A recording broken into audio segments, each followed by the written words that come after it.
Hello guys, आप लोग का स्वागत है मेरे यूट्यूब चैनल लर्निंग जोन पे। तो चलिए दोस्तों, आज हम बिहार पॉलिटेक्निक के एंट्रेंस एग्जाम 2022 के कुछ महत्वपूर्ण यूनिट के क्वेश्चन बताने जा रहे हैं। तो आप लोग उस वीडियो को ध्यान से देखिएगा एवं वीडियो को लास्ट तक देखिएगा, ठीक है। और वीडियो में कुछ अगर डाउट हो तो कमेंट सेक्शन में कमेंट कीजिएगा।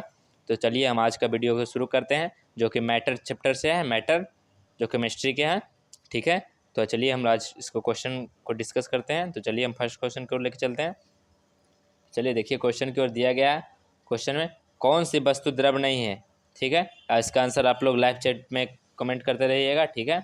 कौन सी वस्तु द्रव नहीं है, बताइए कौन सी वस्तु द्रव नहीं है। ऑप्शन में दिया गया है कोयला, प्रकाश, लकड़ी या कॉपर। बताइए आप लोग इसका आंसर, कौन सी वस्तु द्रव नहीं है, ठीक है। ऑप्शन में दिया गया है कोयला, प्रकाश, लकड़ी, कॉपर। तो चलिए हम इसका सही आंसर बताते हैं, कौन सी वस्तु द्रव नहीं है। तो इसमें से देखिए, इसका प्रकाश द्रव नहीं है, इसलिए इसका राइट आंसर बी होगा, ठीक है।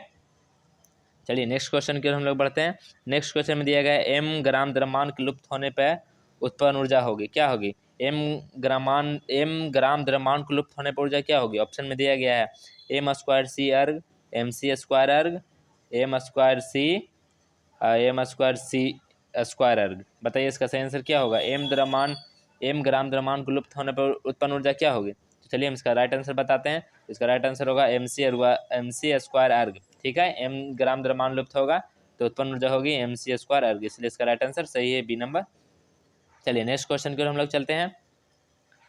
नेक्स्ट क्वेश्चन में है प्राकृतिक में जल किस अवस्था में मिलता है। बताइए आप लोग इसको, प्राकृतिक में जल किस अवस्था में मिलता है। आप लोग लाइव सेक्शन में कमेंट कीजिए इसका सही आंसर। प्राकृतिक में जल किस अवस्था में मिलता है। ऑप्शन में दिया गया ठोस, द्रव, ठोस, द्रव और गैस में या गैस में। बताइए आप लोग इसको, प्राकृतिक में जल किस अवस्था में मिलता है। तो चलिए हम इसका सही आंसर बताते हैं। प्राकृतिक में जल ठोस, द्रव और गैस तीनों में मिलता है, इसलिए इसका राइट आंसर सी होगा, ठीक है, सी। प्राकृतिक में जल तीन अवस्था में मिलता है, ठोस, द्रव और गैस, ठीक है। चलिए नेक्स्ट क्वेश्चन की ओर हम लोग चलते हैं। नेक्स्ट क्वेश्चन है ठोस अवस्था में अणुओं की गतिज ऊर्जा होती है, क्या होती है। ठोस अवस्था में अणुओं की गतिज ऊर्जा क्या होती है। ऑप्शन में दिया गया है गैस के अणुओं से अधिक होती है, द्रव के अणुओं से अधिक होती है, गैस के अणुओं के बराबर होती है, द्रव के अणुओं से कम होती है, क्या होती है। ठोस अवस्था में अणुओं की गतिज ऊर्जा क्या होती है, कमेंट कीजिए जल्दी इसका सही आंसर। ठोस अवस्था में अणुओं की गतिज ऊर्जा क्या होती है। तो चलिए हम इसका सही आंसर बताते हैं। ठोस अवस्था में अणुओं की गतिज ऊर्जा जो होती है द्रव के अणुओं से कम होती है, इसलिए इसका राइट आंसर डी होगा, ठीक है। द्रव के अणुओं से कम होती है। चलिए नेक्स्ट क्वेश्चन की ओर चलते हैं। नेक्स्ट क्वेश्चन है अंतराणुक बल अधिक होता है, किसमें होता है अंतराणुक बल अधिक। अंतराणुक बल अधिक होता है, ऑप्शन में दिया गया है ठोस में अधिक होता है, या द्रव में होता है, या गैस में होता है, या तीनों में समान होता है। बताइए आप लोग इसका आंसर, अंतराणुक बल अधिक किस में होता है।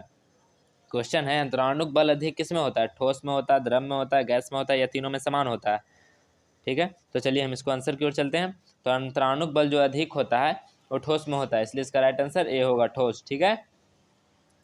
चलिए नेक्स्ट क्वेश्चन की ओर चलते हैं हम लोग। नेक्स्ट क्वेश्चन है जिस ताप पर द्रव का वाष्प दाब वायुमंडलीय दाब के बराबर हो जाता है उस ताप को हम लोग क्या कहते हैं। जिस ताप पर द्रव का वाष्प दाब वायुमंडलीय दाब के बराबर हो जाता है उस ताप को हम लोग क्या कहते हैं। ऑप्शन में दिया गया गलनांक कहते हैं, हिमांक कहते हैं, क्वथनांक कहते हैं, या क्रांतिक ताप कहते हैं। बताइए इसका सही आंसर क्या होगा। जिस ताप पर द्रव का वाष्प दाब वायुमंडलीय दाब के बराबर हो जाता है उस ताप को हम लोग क्या कहते हैं, ठीक है। तो चलिए हम इसका सही आंसर की ओर चलते हैं। इसके देखिए, जिस ताप पर द्रव का वाष्प दाब वायुमंडलीय दाब के बराबर हो जाता है उसको हम लोग क्या बोलते हैं, क्वथनांक कहते हैं, इसलिए इसका राइट आंसर सी होगा, क्वथनांक, ठीक है। चलिए नेक्स्ट क्वेश्चन की ओर चलते हैं हम लोग। देखिए नेक्स्ट क्वेश्चन में है, नेक्स्ट क्वेश्चन है किसी पदार्थ का ताप बढ़ने पर उसके अणुओं की ऊर्जा में क्या होगी। किसी पदार्थ का ताप बढ़ने पर उसके अणुओं की ऊर्जा में क्या होगी। देखिए ऑप्शन में दिया गया है वृद्धि होगी, या अपवर्तित रहेगी, या कमी होगी, इनमें से कोई नहीं। बताइए आप लोग इसका आंसर, किसी पदार्थ का ताप बढ़ने पर उसके अणुओं की ऊर्जा में क्या होगी। किसी पदार्थ का ताप बढ़ने पर उसके अणुओं की ऊर्जा में क्या होगी, ठीक है। तो चलिए इसका सही आंसर की ओर चलते हैं। अगर किसी पदार्थ का ताप बढ़ाएंगे तो उसके अणुओं की ऊर्जा में होगी वृद्धि होगी, इसलिए इसका राइट आंसर ए होगा, वृद्धि होगी, ठीक है। चलिए नेक्स्ट क्वेश्चन की ओर। नेक्स्ट क्वेश्चन है जिन वस्तुओं का आयतन तो निश्चित होता है परंतु उनका आकार अनिश्चित होता है उन्हें हम लोग क्या कहते हैं। ये ऑप्शन में दिया गया है द्रव कहते हैं, गैस कहते हैं, ठोस कहते हैं, या इनमें से कोई नहीं। लिखा गया है जिन वस्तुओं का आयतन तो निश्चित होता है परंतु उनका आकार अनिश्चित होता है उसे हम लोग क्या कहते हैं। जिन वस्तुओं का आयतन तो निश्चित होता है परंतु उनका आकार अनिश्चित होता है उन लोग हम लोग क्या कहते हैं? बताइए इसका सही आंसर क्या होगा, लाइव सेक्शन में कमेंट कीजिए। तो देखिए इसका सही आंसर होगा, सही आंसर हो जाएगा द्रव, इसलिए इसका राइट आंसर ए होगा। ठीक है, इसका आयतन निश्चित होता है परंतु आकार अनिश्चित होता है द्रव का, इसलिए इसका राइट आंसर ए होगा। चलिए नेक्स्ट क्वेश्चन की ओर हम लोग। नेक्स्ट क्वेश्चन है अंतराणुक बल नगण्य होता है। बताइए अंतराणुक बल नगण्य होता है, किसमें नगण्य होता है अंतराणुक बल? ऑप्शन में दिया गया है ठोस में, द्रव में, गैस में, इनमें सभी। बताइए किसमें होता है अंतराणुक बल नगण्य? अंतराणुक बल नगण्य किसमें होता है? ठोस में, द्रव में, गैस में, इनमें सभी। तो चलिए हम आंसर की ओर चलते हैं। अंतराणुक बल नगण्य होता है किसमें? तो गैस में, इसलिए इसका राइट आंसर सी होगा, गैस। ठीक है, अंतराणुक बल गैस में अधिक नगण्य होता है। चलिए नेक्स्ट क्वेश्चन की ओर चलते हैं। नेक्स्ट क्वेश्चन निम्न पदार्थ ऊर्ध्वापातन है, मतलब ये ऑप्शन में है जो कौन है ऊर्ध्वापातन? ऑप्शन में दिया गया सल्फर, द्रव, बर्फ, कोयला। कौन है निम्न में पदार्थ, कौन ऊर्ध्वापातन है? ठीक है, तो ऑप्शन में दिया गया सल्फर, द्रव, बर्फ, कोयला। ठीक है, तो चलिए सही आंसर देखते हैं इसको। निम्न पदार्थ में ऊर्ध्वापातन कौन है? तो द्रव है। ठीक है, इसका राइट आंसर बी होगा। ठीक है, चलिए नेक्स्ट क्वेश्चन की ओर। देखिए नेक्स्ट क्वेश्चन है प्रेशर कुकर में खाना जल्दी पक जाता है, क्यों? प्रेशर कुकर में खाना जल्दी पक जाता है, क्यों? ऑप्शन में दिया गया है जल का क्वथनांक बढ़ जाता है, या जल का क्वथनांक कम हो जाता है, दाब स्थिर रहता है, या कोई पदार्थ बाहर नहीं निकल पाता इसके कारण। बताइए प्रेशर कुकर में खाना जल्दी पक जाता है, क्यों पक जाता है? तो चलिए इसका सही आंसर हम लोग देखते हैं। तो प्रेशर कुकर में खाना जल्दी पक जाता है क्योंकि उसका जल का क्वथनांक बढ़ जाता है। ठीक है, इसलिए इसका राइट आंसर ए होगा, जल का क्वथनांक बढ़ जाएगा। ठीक है, चलिए नेक्स्ट क्वेश्चन की ओर हम लोग। तो देखिए नेक्स्ट क्वेश्चन में है गैस द्रव की व्यवस्था है जिनका क्या है? गैस द्रव की व्यवस्था है जिनका, ऑप्शन में दिया आयतन तथा आकार दोनों निश्चित होते हैं, या आयतन निश्चित तथा आकार अनिश्चित होते हैं, आयतन अनिश्चित तथा आकार निश्चित होता है, या आयतन तथा आकार दोनों अनिश्चित होते हैं। बताइए गैस द्रव की व्यवस्था है जिनका क्या है? जल्दी कीजिएगा जल्दी। गैस द्रव की व्यवस्था है जिनका क्या है? गैस द्रव की व्यवस्था है जिनका क्या है? इसका सही आंसर हम लोग देखते हैं। तो गैस द्रव की व्यवस्था है जिनका क्या है? आयतन और आकार दोनों अनिश्चित होता है। ठीक है, इसलिए इसका राइट आंसर डी होगा, आयतन तथा आकार दोनों अनिश्चित होता है गैस के। चलिए नेक्स्ट क्वेश्चन की ओर।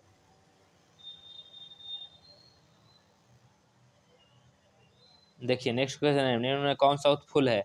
ऑप्शन दिया गया है MgSO4, Na2CO3 into 2H2O, ZnSO4, NHCO3। कौन है इसमें से उत्फुल? बताइए आप लोग निम्न में कौन उत्फुल है? ऑप्शन में दिया गया है MgSO4, और एक और ऑप्शन में है Na2CO3 इंटू 10H2O, और में ZnSO4, एक है NaHCO3। तो चलिए हम इसका सही आंसर बताते हैं। तो इसमें से जो उत्फुल है वो Na2CO3 इंटू 2H2O है, इसलिए इसका राइट आंसर बी होगा, Na2CO3 इंटू 2H2O। ठीक है, चलिए नेक्स्ट क्वेश्चन की ओर। नेक्स्ट क्वेश्चन है बिना गर्म किए किसी ताप पर किसी द्रव की सतह से अणुओं को धीरे धीरे वायु में मिलने की क्रिया को क्या कहते हैं हम लोग? बिना गर्म किए किसी ताप पर किसी द्रव की सतह से अणुओं को धीरे धीरे वायु में मिलने की क्रिया को हम लोग क्या कहते हैं? ऑप्शन में दिया गया कथन, या निर्वात आसवन, या बाष्पन, या आसवन। क्या कहते हैं हम लोग? बिना गर्म के किसी ताप पर किसी द्रव की सतह से अणुओं को धीरे धीरे वायु में मिलने की क्रिया को हम लोग क्या कहते हैं? तो चलिए इसका सही आंसर बताते हैं। तो इसको बाष्पन हम लोग कहते हैं। ठीक है, इसका राइट आंसर सी होगा। ठीक है, चलिए नेक्स्ट क्वेश्चन की ओर। नेक्स्ट क्वेश्चन है जब बर्फ पिघलती है तो अणुओं की स्थिति ऊर्जा क्या होती है? बताइए जब बर्फ पिघलती है तो अणुओं की स्थिति ऊर्जा क्या होती है? ऑप्शन में दिया गया है अपवर्तित रहती है, घटती है, बढ़ती है, या कोई नहीं। जब बर्फ पिघलती है तो अणुओं की स्थिति ऊर्जा क्या होती है? तो चलिए इसका सही आंसर बताते हैं। जब बर्फ पिघलती है तो अणुओं की स्थिति ऊर्जा वो घटती है, इसलिए इसका राइट आंसर सी होगा, घटती है। चलिए नेक्स्ट क्वेश्चन देखिए। नेक्स्ट क्वेश्चन ऊर्ध्वापातन में सर्वप्रथम क्रिया क्या होती है? ऊर्ध्वापातन में सर्वप्रथम क्रिया क्या होती है? ऑप्शन में दिया गया गर्मी पाकर अणुओं की गतिज ऊर्जा में अत्यधिक वृद्धि होती है, या अणुओं के बीच आकर्षण बल होते हैं, ठीक, या ठोस का द्रव में अल्पकाल के परिवर्तन, अणुओं के स्वतंत्र हो जाना। क्या है ऊर्ध्वापातन में सर्वप्रथम क्या क्रिया होती है? तो ऊर्ध्वापातन में सर्वप्रथम क्रिया होती है गर्मी पाकर अणुओं की गतिज ऊर्जा में अत्यधिक वृद्धि हो जाता है। ठीक है, इसलिए इसका राइट आंसर ए होगा। ठीक है, चलिए नेक्स्ट क्वेश्चन की ओर। नेक्स्ट क्वेश्चन है निम्न में से कौन सा युग्म यौगिक को प्रदर्शित करता है? निम्न में से कौन सा युग्म यौगिक को प्रदर्शित करता है? ऑप्शन में दिया गया है शहद एवं नमक, दूध एवं पानी, शहद एवं पानी, पानी एवं साबुन। क्या है बताइए आप लोग। निम्न में से कौन सा युग्म यौगिक को प्रदर्शित करता है? निम्न में से कौन सा युग्म यौगिक को प्रदर्शित करता है? शहद एवं नमक, दूध एवं पानी, शहद एवं पानी, पानी एवं साबुन, क्या है? तो देखिए चलिए इसका सही आंसर बताते हैं। युग्म यौगिक को प्रदर्शित कौन करता है? तो पानी एवं साबुन, इसलिए इसका राइट आंसर डी होगा। ठीक है, चलिए नेक्स्ट क्वेश्चन की ओर। नेक्स्ट क्वेश्चन है भूगर्भ मतलब पृथ्वी में सबसे अधिक मात्रा में पाई जाने वाली धातु कौन है? पृथ्वी में सबसे अधिक मात्रा में पाई जाने वाली धातु कौन है? ऑप्शन में दिया गया देखिए लोहा, तांबा, एल्युमिनियम, चांदी, कौन है सबसे अधिक मात्रा में पृथ्वी पे कौन सी धातु पाई जाती है? चलिए इसका हम सही आंसर बताते हैं, वो एल्युमिनियम, इसका राइट आंसर सी होगा एल्युमिनियम। ठीक है, चलिए नेक्स्ट क्वेश्चन की ओर हम लोग चलते हैं। नेक्स्ट क्वेश्चन में जल में घुलनशील अशुद्धियाँ, अशुद्धियाँ इसकी क्या है? जल में घुलनशील अशुद्धियाँ इसकी क्या है? क्वथनांक को कम कर देते हैं। ऑप्शन में देखिए क्वथनांक को कम कर देते हैं, या क्वथनांक को बढ़ा देती है, हिमांक को बढ़ा देती है, या हेमाकैम्पर कोई प्रभाव नहीं डालती है। तो चलिए इसका सही आंसर क्या होगा? तो क्वथनांक को बढ़ा देती है। ठीक है, इसलिए इसका राइट आंसर बी होगा, क्वथनांक को बढ़ा देती है। ठीक है, चलिए नेक्स्ट क्वेश्चन की ओर।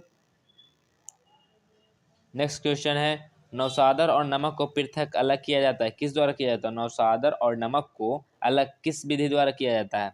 देखिए ऑप्शन में दिया गया क्रिस्टल द्वारा, प्रभाजी क्रिस्टल द्वारा, ऊर्ध्वपातन द्वारा, इनमें से कोई नहीं। तो बताइए इसका क्या होगा सही आंसर, लाइव सेक्शन में कमेंट कीजिए। नौशादर और नमक को अलग किया जाता है किस मेथड द्वारा किया जाता है? क्रिस्टल द्वारा, प्रभाजी क्रिस्टल द्वारा, ऊर्ध्वपातन द्वारा, या इनमें से कोई विधि द्वारा नहीं? तो बताइए। तो चलिए हम इसका सही आंसर बता देते हैं। नौशादर और नमक को हम लोग किस विधि द्वारा अलग करते हैं? तो ऊर्ध्वपातन द्वारा, इसलिए इसका राइट आंसर सी होगा, ऊर्ध्वपातन। चलिए नेक्स्ट क्वेश्चन की ओर चलते हैं।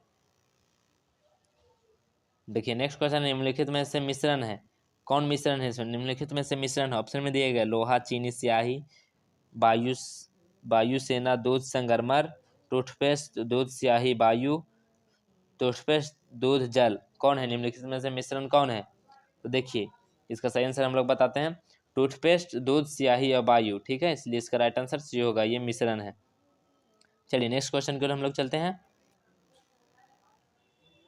तो देखिए नेक्स्ट क्वेश्चन है निम्नलिखित में से रासायनिक परिवर्तन नहीं है, मतलब ऑप्शन में दिया गया उनमें कौन रासायनिक परिवर्तन नहीं है? देखिए आप लोग ऑप्शन में दिया गया कोयला का जलना, दूध का सड़ना, बाष्प का बनना, या जल का निर्माण करना, कौन है इनमें से रासायनिक परिवर्तन नहीं है? तो बताइए इसका लाइव सेक्शन में कमेंट कीजिए, इसका राइट आंसर क्या होगा? निम्नलिखित में से रासायनिक परिवर्तन नहीं है, कौन नहीं है? कोयला का जलना, दूध का सड़ना, बाष्प का बनना, जल का निर्माण। तो चलिए हम इसका सही आंसर बताते हैं। तो इसका सही आंसर हो जाएगा बाष्प का बनना, ये रासायनिक परिवर्तन नहीं है, इसलिए इसका राइट आंसर सी होगा। ठीक है, चलिए नेक्स्ट क्वेश्चन की ओर। नेक्स्ट क्वेश्चन है निम्न में कौन सा तत्व है? निम्न में से कौन सा तत्व है बताइए आप लोग, निम्न में कौन सा तत्व है? ऑप्शन में दिया गया है सिलिका, कांच, मैग्नीशियम, इनमें सभी, कौन है? निम्न में कौन सा तत्व है? निम्नलिखित में कौन सा तत्व है बताइए आप लोग इसको, राइट आंसर निम्नलिखित में कौन सा तत्व है? तो चलिए हम इसका सही आंसर बता देते हैं, निम्नलिखित में कौन सा तत्व है? तो मैग्नीशियम तत्व है, इसलिए इसका राइट आंसर सी होगा, मैग्नीशियम। चलिए नेक्स्ट क्वेश्चन की ओर चलते हैं। नेक्स्ट क्वेश्चन है अंतराणु का स्थान अधिक होता है, अंतराणु का स्थान अधिक होता है, किसमें अंतराणु का स्थान अधिक होता है? ऑप्शन में दिया गया है ठोस में, गैस में, द्रव में, सभी के समान। तो बताइए आप लोग अंतराणु का स्थान अधिक किस में होता है? ठोस में, द्रव में, गैस में, या सभी के समान होता है? तो चलिए हम इसका भी राइट आंसर बताते हैं, अंतराणु का स्थान अधिक होता है, वो गैस में होता है। ठीक है, इसलिए इसका राइट आंसर बी होगा, गैस। ठीक है, गैस। चलिए नेक्स्ट क्वेश्चन की ओर हम लोग चलते हैं। नेक्स्ट क्वेश्चन है क्रिस्टलीय ठोस है, क्रिस्टलीय ठोस कौन है? ऑप्शन में दिया गया है कांच है, प्लास्टिक है, रबर है, शर्करा है, क्रिस्टलीय ठोस कौन है इसमें से? ऑप्शन में दिया गया, आप लोग ऑप्शन को देख के बताइए राइट आंसर क्या होगा। क्रिस्टलीय ठोस है, क्रिस्टलीय ठोस कौन है? कांच, प्लास्टिक, रबर, शर्करा, बताइए। तो चलिए हम इसका राइट आंसर बताते हैं, तो क्रिस्टलीय ठोस है और शर्करा है। ठीक है, इसके इसलिए इसका राइट आंसर डी होगा। चलिए नेक्स्ट क्वेश्चन की ओर। चलिए आज के लिए बस इतना ही क्वेश्चन था। ठीक है दोस्तों, अगर वीडियो अच्छा लगा होगा तो वीडियो को लाइक कीजिएगा एवं चैनल को सब्सक्राइब कीजिएगा। अगर वीडियो में कुछ डाउट होगा तो आप लोग कमेंट सेक्शन में कमेंट कीजिएगा। चलिए मिलते हैं नेक्स्ट वीडियो में नेक्स्ट यूनिट के साथ, तब तक के लिए इतना ही। Thank you.